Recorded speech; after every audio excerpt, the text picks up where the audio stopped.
के मूड में थे। अब वह भक्तिपना स्वाध्याय के माध्यम से ही सार्थक होगा। इसलिए आप सबके पास में जनवाणी चाहिए, समझे। चोपड़ा चाहिए। गुरुदेव ने सबको अपने चोपड़ा देने का कहा है कि कोई विद्वान गप्पा तो नहीं मार रहा है, वो आप इसके माध्यम से उसकी परीक्षा कर सकते हैं। इसलिए ग्रंथ का आप प्रश्न निकाल लीजिए। मेरा 129 प्रश्न 129 चलिए। अब ये हमारे कार्यकर्ता जरा बैठ जाएं, कर्मचारी लोग, बाद में आपको करना है। हाँ बैठो उधर। प्रारंभ करते हैं मंगलाचरण से। ओम नमो सिद्धेभ्यः, ओम नमो सिद्धेभ्यः, ओम नमो सिद्धेभ्यः। वंदे तु सव्वसिद्धे ध्रुवमचलमणो गदिं पत्ते वोक्षामि समयपाहुडमिण्डमो शुद्ध केवली वनिदम्। नमः समय साराय स्वानुभूत्या चकासते चित्तस्वभाव भावाय सर्वभावान्तरच्छिदे। मंगलम भगवान वीरो मंगलम गौतमो गणी मंगलम कुंद कुंदाद्यो जैन धर्मोस्तु मंगलम। सर्वमंगल्य मांगल्यम सर्वकल्याणकारकम देवतानां सर्वधर्माणां जैनं जयतु शासनं, जैनं जयतु शासनम्।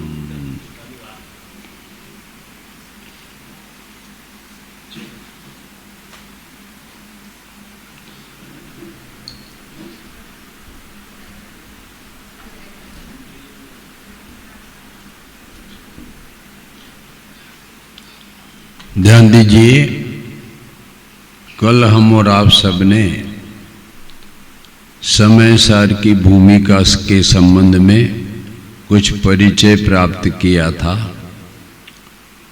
वो आप सबको विदित ही होगा। आज हम और आप सब कर्ता कर्म अधिकार का जो मंगलाचरण है, उस मंगलाचरण से हम और आप सब जो महत्वपूर्ण गाथा इस अधिकार की है, वह 73वीं गाथा, उस पर हम और आप सब स्वाध्याय करेंगे। किंतु उसके पहले ये 73वीं गाथा किस कारण आई है, आचार्य ने इसका नंबर 73वीं का गाथा का नंबर क्यों दिया, 72 के बाद में ये गाथा क्यों आई, आगे पीछे क्यों नहीं आई। क्योंकि समय सार में जितनी भी गाथाएं हैं सब क्रमिक हैं, एक दूसरे से संबंधित हैं, आगे पीछे नहीं है।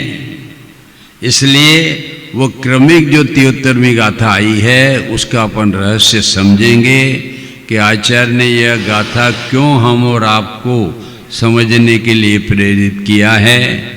तो पहला इसका मंगलाचरण है, जिस मंगलाचरण में आचार्य श्री अमृतचंद्र आचार्य थे। आपको कुंद आचार्य और अमृतचंद्र आचार्य के नाम तो याद सब होंगे ही, क्योंकि मुमुक्षु हैं और मुमुक्षु के नाते आप दोनों आचार्यों के नाम स्मरण में होंगे कि यह समय सार जो परमागम है वह आचार्य कुंद देव ने बनाया है। और उस पर आज से 1000 वर्ष पहले हमारे अमृतचंद्र आचार्य हुए, उन्होंने उस पर आत्मख्याति टीका लिखी। क्योंकि गाथा उस समय जब आचार्य कुंदकुन देव ने गाथा लिखी थी तो उस समय ऐसे शिष्य विशेष बुद्धि वाले थे कि जो गाथा सुनकर वह गाथा का मर्म समझ लेते थे। किंतु कुंदकुन आचार्य के बाद 1000 वर्ष तक बाद में हमारी बुद्धि इतनी मंद हो गई कि वह गाथा का सीधा अर्थ न समझकर अमृतचंद्र आचार्य ने देखा कि इस पर टीका की जावे, वो गाथाओं के एक एक शब्द का विस्तार किया जावे। टीका माने वो टीका टिप्पणी की बात नहीं तो आप समझोगे टीका शब्द लिखा है तो आचार्य अमृतचंद्र ने कोई टीका की होगी, टिप्पणी की होगी। टीका माने विस्तार। जो गाथाएं की गई है उन गाथाओं का अमृतचंद्र आचार्य ने 1000 वर्ष बाद विस्तार किया। ये विस्तार कैसे किया होगा अमृतचंद्र आचार्य ने? क्या कुंदकुन आचार्य का और अमृतचंद्र आचार्य का कहीं चित्रकूट में मिलन हुआ होगा क्या भाई साहब? दोनों आचार्यों का मिलन हुआ होगा तभी तो एक दूसरे की बात जान सकते हैं। सासू बहू का मिलन होता है तब जो सासू और बहू एक दूसरे के मंतव्य को समझ सकती, क्योंकि वह वर्षों उसके साथ रहती है कि सासू का अभिप्राय यह रहता है, बोलती यह है और अभिप्राय यह रहता है। ऐसे बाप बेटे में तो ये दोनों का यहां पर तो लौकिक में मिलन होता है तब जानते हैं एक दूसरे के मंतव्यों को और अभिप्राय को। किंतु कुंदकुन आचार्य और अमृतचंद्र आचार्य, उन दोनों के बीच में 1000 वर्ष का अंतर था। कुंदकुन आचार्य आज से 2000 वर्ष पहले हुए और अमृतचंद्र आचार्य आज से 1000 वर्ष पहले हुए। दोनों के बीच में कितना अंतर हुआ? 1000 वर्ष का। तो 1000 वर्ष का अंतर होने पर एक दूसरे की बात कैसी जान ली? किस पर से उन्होंने कुंदकुन आचार्य यह कहना चाहते हैं, यह अमृतचंद्र आचार्य ने कैसे समझ लिया? लौकिक में भी ऐसा होता, 2 सेठ होते हैं और करोड़पति होते हैं। उसकी भी 25 गाड़ियां, इसकी भी 25 गाड़ियां, इसके भी 7 कारखाने, इसके भी 7 कारखाने, और दोनों सफेद कपड़े पहनते हैं। हम जैसे पंडित क्या जाने कि यह सेठ कितना बड़ा है और वह सेठ कितना बड़ा है। किंतु दोनों सेठ एक दूसरे की पद्धति को समझ लेते हैं। उसके बाद भी 25 गाड़ी मेरे पास भी, किंतु वह समझता है कि आजकल के जो सेठ बने हैं वह स्वयं की कमाई से नहीं, वह सरकार के कर्ज लेकर बने। अंबानी क्या बना, कैसा बना भैया? और दूसरा कौन है भैया? अडानी। ये जो सेठ बने हैं वे स्वयं से नहीं बने, वह सरकार से सेठ बने हैं। किंतु दोनों का बाहर का वैभव देखें, ओहो दोनों सेठ, किंतु वह दोनों सेठ एक दूसरे के अंतर की बात जानते हैं कि अंबानी कैसे सेठ बना और अडानी कैसे सेठ बना। क्योंकि दोनों का एक ही व्यापार, वो भी अरबों का व्यापार और ये भी अरबों का व्यापार, तो एक दूसरे की बात जान सकते हैं। उसी प्रकार से कुंदकुन आचार्य की बात जो आचार्य ने कुंदकुन ने कही है, उस बात को अमृतचंद्र आचार्य ने कैसा समझा कि जो कुंदकुन आचार्य शुद्धात्मा का अनुभव करते थे, जो व्यापार करते थे शुद्धात्मा की अनुभूति का, वही व्यापार अमृतचंद्र आचार्य भी हर अंतर्मूर्त में करते थे। इसलिए वे जानते थे कि अनुभव जो कुंदकुन आचार्य अंदर में देख कर आए हैं और मैं भी अंदर में गया हूं तो आत्मा कैसा हूं तो वह मैं भी जानता हूं। इसलिए एक दूसरे की बात को उन्होंने कहा। इसलिए एक कर्ता कर्म अधिकार के जो मंगलाचरण जो श्लोक है ना, क्योंकि अमृतचंद्र आचार्य ने 2 प्रकार की टीका की, एक पद्य में और एक गद्य में। ये पद्य में जो श्लोक है ना, ये अमृतचंद्र आचार्य की टीका पद्य में है, और टीका जो गद्य में लिखी गई वो हम पढ़ेंगे। अब इस मंगलाचरण में अमृतचंद्र आचार्य ने कहा है कि मैं उस ज्ञान ज्योति को नमस्कार करता हूं।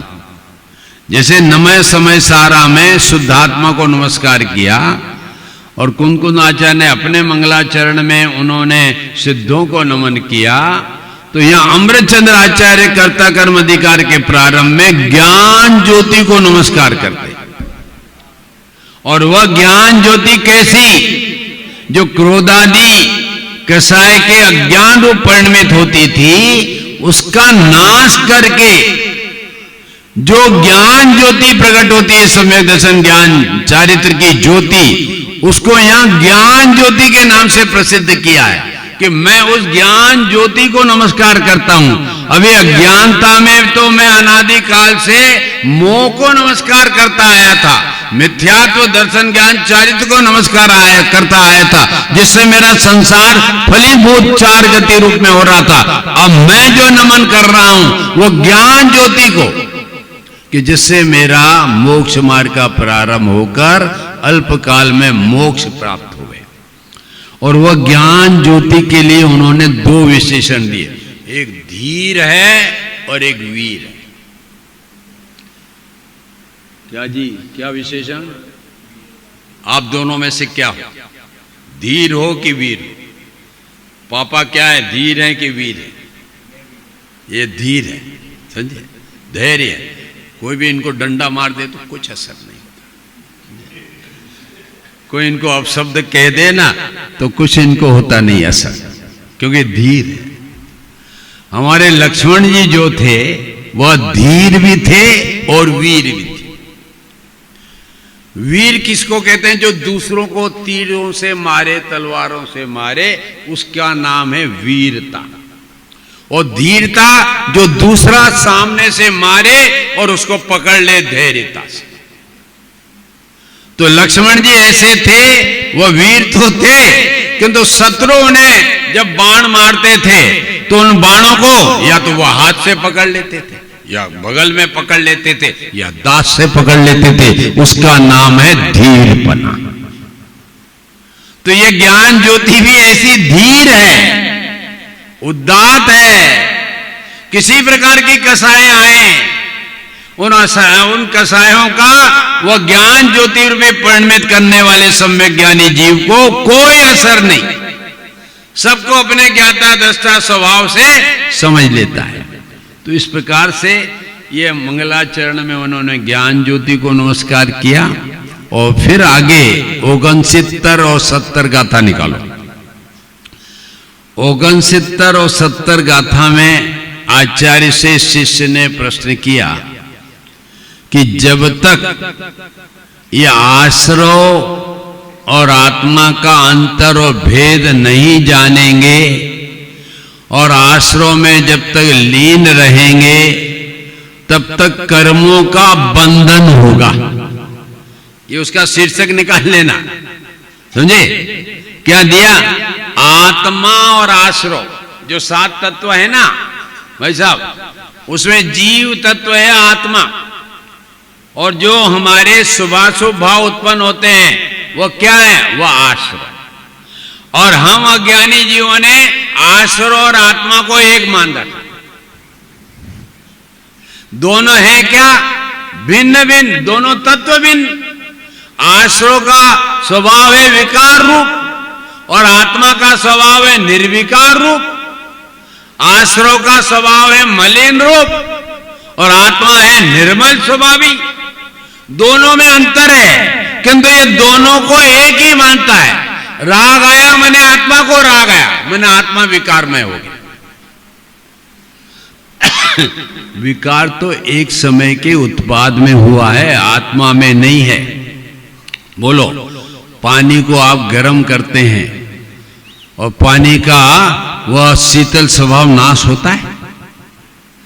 पानी उष्णता है, गर्म है, किंतु उष्णता के समय में भी पानी का स्वभाव शीतल है। ऐसे हमारे जीव की पर्याय में शुभाशुभ विकार भाव आश्रव भाव होता है, किंतु उस समय भी हमारा आत्मा जो शीतल स्वभाव है उसमें कोई आंच नहीं आती, और वह शीतल स्वभाव वाला आत्मा मैं हूं। तो यहां पर यह प्रश्न शिष्य कह रहा है कि जब तक आत्मा और आश्रव को एक मानता है, रागी मैं हूं, पुण्य भावी मैं हूं, पाप भावी मैं हूं, इन विकार भावों को जो अपना आत्मा मानता रहेगा तो क्या होगा कि वह आत्मा आश्रव में लीन होता रहेगा, और आत्मा आश्रव में लीन होगा तो क्या होगा, बोले कर्म का बंध होगा। ये शिष्य ने प्रश्न किया कि महाराज ये जब तक ये आत्मा राग में लीन होकर कर्मों को बांधता रहेगा तो इससे मुक्त कैसे होगा, वो उसकी विधि क्या है। अब निकालो 71वीं गाथा, ऐसा प्रश्न है, ये सबका समाधान मैं आपको अंतिम में बताऊंगा। देखो कि कर्ता कर्म की प्रकृति प्रवृत्ति का अभाव कैसे हो, निकालो 71 का हमारा वो शीर्षक। शिष्य का प्रश्न है महाराज कर्ता कर्म की प्रवृत्ति का अभाव कब हो, तो उत्तर देंगे कि कर्ता और कर्म की प्रवृत्ति के मैं करता और ये राग आदि मेरे कर्म, ऐसे जो अज्ञान में ये कर्ता कर्म की प्रवृत्ति है इसका नाश कैसे हो महाराज, वो मैं नहीं जानता, मुझे नाश करने की विधि बताओ। ये दूसरा प्रश्न। तब इसका 72वीं गाथा में उत्तर दिया जाता है, कर्म बंध का कैसे अभाव हो और कर्ता कर्म परद्रव्य की और राग आदि में जो ये अज्ञानता है इस प्रवृत्ति का कब अभाव हो। तो आचार्य ने देखो 72वीं गाथा निकालो, उसमें एक शब्द डाला है कि ज्ञान मात्र से। क्या मात्र से? खाली ज्ञान कर लो कि आत्मा जुदा है और आश्रव जुदा है। बोले इस ज्ञान मात्र का नाम क्या है? भेद ज्ञान। ज्ञान मात्र माने भेद ज्ञान कि आत्मा जुदा और ये आश्रव जुदा, परद्रव्य शरीर आदि तो जुदे, स्त्री कुटुंब तो जुदे, उसकी बात यहाँ कर्ता कर्म अधिकार में नहीं की, वो तो जीव और अजैव अधिकार में करते आए। यहां पर तो और जरा गहरी बात की कि राग से भी तेरा आत्मा जुदा है। ये ज्ञान मात्र माने भेद ज्ञान, ये आत्मा और राग एक नहीं है। या हमारे कोई भी शरीर में कोई रोग हो जाता है या किसी चोट लगने से वह हमारे पीप भी पड़ जाता है और खून भी पड़ जाता है, खून भी रहता है। बोलो खून और पाप, और खून और पीप दोनों एक है। पीप क्या बोलते हैं इधर? वो पस पस पस। बोलो खून और पस एक है क्या? हम पस को निकालते हैं और खून को रखते हैं, समझे? उसको नहीं निकालते। और वह पसपना भी आया है किसके कारण? धूल मिट्टी, इसके कारण से उस घाव में पस पड़ा है। वो खून में से पस नहीं आया, किसका? बाहर से लक्ष्य करने पर वह उसमें यह पड़ा है, किंतु वह पस निकालने योग्य है। शरीर में जो रोग आता है, हमारा कैंसर हो जाता है, तो डॉक्टर है वो शरीर का वो स्वस्थपना है नहीं, वो शरीर का विभाव है, विकार निकालने योग्य, रखने योग्य नहीं है। इसलिए ऑपरेशन किया जाता आंखों में। बोलो आंखों का स्वच्छ बना है नहीं, वो मोतियाबिंद विकार है आंख का, इसलिए आप ऑपरेशन करके निकाल देते हैं। तो ऐसे ही यहाँ आचार्य 72वीं गाथा में कहते हैं कि यदि तुझे ये आश्रम में कर्म का बंध का भाव करना हो, कर्ता कर्म की प्रवृत्ति का भाव करना हो, तो आत्मा और आश्रम का भेद ज्ञान करना पड़ेगा। और उस भेद ज्ञान करने से कि वह आश्रम मैं नहीं हूं, मैं आत्मा हूं, तो वह भेद ज्ञान कैसे करना? तो वह 72वीं गाथा में बताया। क्या बताया? उसके 3 विशेषण अपने को लेना है 73वीं गाथा, किंतु मैं बता देता हूं उसकी भूमिका। ये 73वीं गाथा कैसे आई?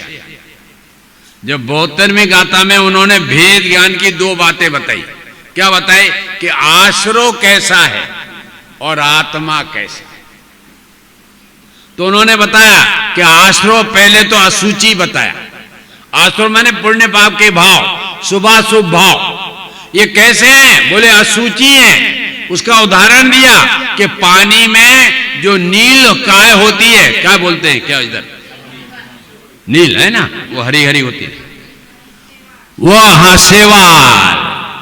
बोलो वो पानी का स्वच्छ स्वभाव है कि पानी का वो मलिन स्वभाव है? वो मलिन स्वभाव है, वो धूल मिट्टी से वो काय आई है, तो स्वभाव नहीं है। तो यहां उदाहरण दिया कि आश्रो कैसा है, वो शैवाल के समान है। जो निर्मल जल लेना चाहता है, ग्रहण करना चाहता है, तो उसको क्या करना पड़ेगा? काई को हटाना पड़ेगा और उसमें से निर्मल जल ग्रहण करना पड़ेगा। और जो काई समेत कौन पानी पीता है? जानवर। बोलो, हम और आप सब भी मलिन पानी पिएंगे तो हम भी जानवर जैसे हैं। हमारे घरों में भी गवर्नमेंट से कभी कभी मलिन पानी आता है, तो हम क्या करते हैं? फिटकड़ी और वो डालते हैं निर्मली और उसको स्वच्छ करते हैं, तब पीते हैं। वो मलिन पानी पीने वाले जानवर होते हैं, मनुष्य नहीं। वो विवेक करते हैं, वो विवेक नहीं करते। तो ये आश्रो और आत्मा का एक विशेषण दिया कि वह असूची है। दूसरा क्या किया कि वह विज्ञान घन नहीं है, वह ज्ञान रूप है। तीसरा विशेषण दिया दुख रूप है। कौन? आश्रो की बात कह रहा हूं कि आश्रो कैसा है? एक तो मलिन है और एक कैसा है? अज्ञान रूप है, अचेतन है। और तीसरा कहा, क्या कहा? दुख रूप है। और भविष्य में भी आश्रो दुख को देने वाले। ये हमारे अहमदाबाद वाले सुबह और शाम तक कौन सा परिणाम करते हैं भाई जी? भरत जी, कौन सा परिणाम करते हैं सुबह से शाम तक? है भरत जी बोल नहीं रहे कि बोलने में शर्म आती है। आश्रो, हाँ आश्रो करे तो ये अच्छी बात है क्या? समझे? आश्रो माने विकार भाव, पुण्य पाप के भाव। अभी आप उठ के यहां से जाएंगे और कहां जाएंगे? किचन में। तो किचन में जाएंगे तो भोजन लेने का भाव क्या है? पाप भाव। और अभी यहां जो आप जिनवाणी सुन रहे हैं वो भाव शुभ भाव है। ये अज्ञानी जीव क्षण क्षण में शुभ और अशुभ करता ही रहता है और पाप बंद करता रहता है। तो उन्होंने कहा कि आश्रो असूची है, मलिन है और वह अज्ञान अचेतन है और वह दुख रूप है। तो उसके सामने आचार्य ने 3 विशेषण दिए कि जैसे आश्रो असूची है तो आत्मा सूची है, निर्मल। ये गुरुदेव श्री हम और आपको जो भगवान आत्मा कहते थे वो 72वीं गाथा का आधार लेकर के, कि 72वीं गाथा में हम सबको भगवान आत्मा कह के पुकारा है। क्या कह के?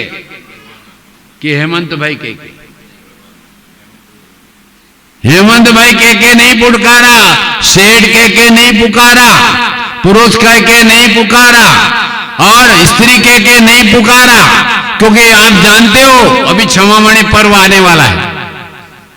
और जब सोनगढ़ में जब ज्यादा समुदाय इकट्ठा नहीं हुआ था, शुरू में गुरुदेव सूर्य ने वहां स्थापना की थी और जो उनके भक्त थे और वह भक्त सब क्षमामणि पर्व के दिवस पर वे सब वहां पर हमारे सोनगढ़ गुरुदेव श्री से क्षमा मांगने आते थे और सब खड़े होकर कहते, महाराज साल भर में कोई आपके प्रति अभिनय हुआ हो तो आप सब मुझे क्षमा करना। सब प्राणी बोलते थे, वो मुमुक्षु भाई साधर्मी को, माता बहने भी और भाई भी खड़े होकर क्षमा मांगते थे गुरुदेव श्री से। और उसका उत्तर गुरुदेव श्री क्या देते थे? गुरुदेव श्री ये उत्तर देते थे, क्षमा के उत्तर में कि यदि मैंने किसी को स्त्री रूप देख लिया हो, महिला रूप देख लिया हो, पुरुष रूप देख लिया हो, सेठ रूप देख लिया हो, तो यह सहयोगी पर्याय रूप देख लिया हो, तो हे तुम लोगों, तुम मुझे क्षमा करना, क्योंकि तुम सब भगवान आत्मा। बोलो हेमंत जी, क्षमा किसके आधार से की जाती है? अरे कोई को दोष लग जावे ना, दोष मत देखो, वो तो एक समय का उत्पाद है, गया। ये हमारे उपगुण में यही बात बताई है। तुम एक समय की पर्याय गई है और फिर वह सांप निकल गया और लकड़ी पीट रहा। अरे भरत जी, दोष कितने समय का? एक समय का हो गया उसका, और उसको निर्दोष स्वभाव को याद दिलाओ ना। यदि दोष को याद दिलाते रहोगे ना, तो वह कभी निर्दोष होगा नहीं और दोषों में बढ़ता जाएगा। क्या भाई साहब? बढ़ता जाएगा। दोष को गिनो मत। हमारा सम्यक दर्शन में एक गुण है, उपगुण गुण, छिपा दो। एक समय का है, गया, खत्म। आगे उसके निर्देश स्वभाव को देखो। तो यह 72वीं गाथा में 3 बार हम सबको क्या संबोधित किया? भगवान आत्मा, भगवान आत्मा, सबको भगवान आत्मा। ऐसे द्रव्य दृष्टि से देखोगे तो तुम्हारी परिणति में पर्याय दृष्टि छूट जाएगी। हम पर्याय दृष्टि से सबको देखते हैं। ये सासू जी ऐसे हैं, ये देरानी ऐसी है, ये जेठानी ऐसी है। ये पर्याय दृष्टि से देखते हो तो राग द्वेष होगे, किंतु तुमने नियम लिया है भक्तामर मंडल विधान का। मैं भक्तामर विधान किस लिए कर रहा हूं? कि राग द्वेष को परि करो। तुम ये प्रतिज्ञा लेकर यहां से जा रहे हो।